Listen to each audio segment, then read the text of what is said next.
দীর্ঘ ১৭ বছর পর বিএনপির ভারপ্রাপ্ত চেয়ারম্যান তারেক রহমানের ঘরে ফেরার অপেক্ষা। আর সেই অপেক্ষাকে উৎসবের রূপ দিতে প্রস্তুত পূর্বাচলের বিশাল প্রান্তর। চারিদিকে সাজ সাজ রব, চলছে বিশাল মঞ্চ তৈরির কর্মযজ্ঞ। ৪৮ ফুট দৈর্ঘ্য ও ৩৬ ফুট প্রস্থের এই মঞ্চের কাজ এখন শেষের পথে। নিরাপত্তা নিশ্চিত করতে নেওয়া হয়েছে কঠোর ব্যবস্থা। সমাবেশস্থল ও আশেপাশের এলাকায় বসানো হচ্ছে ১,০০০ সিসি ক্যামেরা। সরকারি নিরাপত্তার পাশাপাশি দলীয় স্বেচ্ছাসেবকরাও থাকছেন সতর্ক অবস্থানে। সকালে এসব প্রস্তুতি দেখতে যান বিএনপির সিনিয়র যুগ্ম মহাসচিব রুহুল কবির রিজভী। বলেন, পূর্বাচলে ১/২ কোটিরও বেশি মানুষের ভালোবাসায় সিক্ত হবেন তারেক রহমান। তার যে নিরাপত্তা, সেটা বিধান করার দায়িত্ব প্রথমত সরকারের, তারপর দল সে বিষয়ে পদক্ষেপ গ্রহণ করছেন, একটার পর একটা তারা সেই প্রস্তুতি নিচ্ছেন।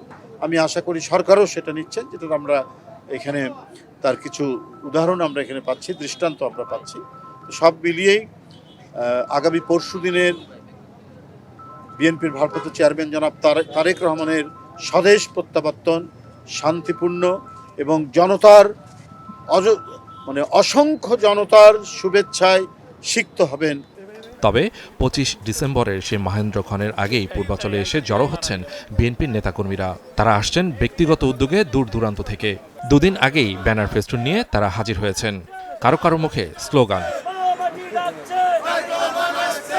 তাদের লক্ষ্য একটাই, প্রিয় নেতাকে এক নজর দেখা। জনাব তারেক রহমানকে একটি নজর দেখা মাত্রই দেখার জন্যই যেন সৌভাগ্য হয়, এই জন্য 2 দিন আগেই আমরা এখানে চলে আসছি। কোনো বাড়ি থেকে সকালবেলা আর ভালো লাগতেছে না, খানাটাও খাইনি, ভাত রান্না করে ব্যাগে ভরে নিয়ে চলে এসেছি। অনেক ভালো লাগছে, অনেক আনন্দিত, ঈদের চেয়েও বেশি আনন্দিত হচ্ছে। বরিশাল, রংপুর, বিভিন্ন জেলা থেকে 64 জেলার থেকে ছুটে আসছে।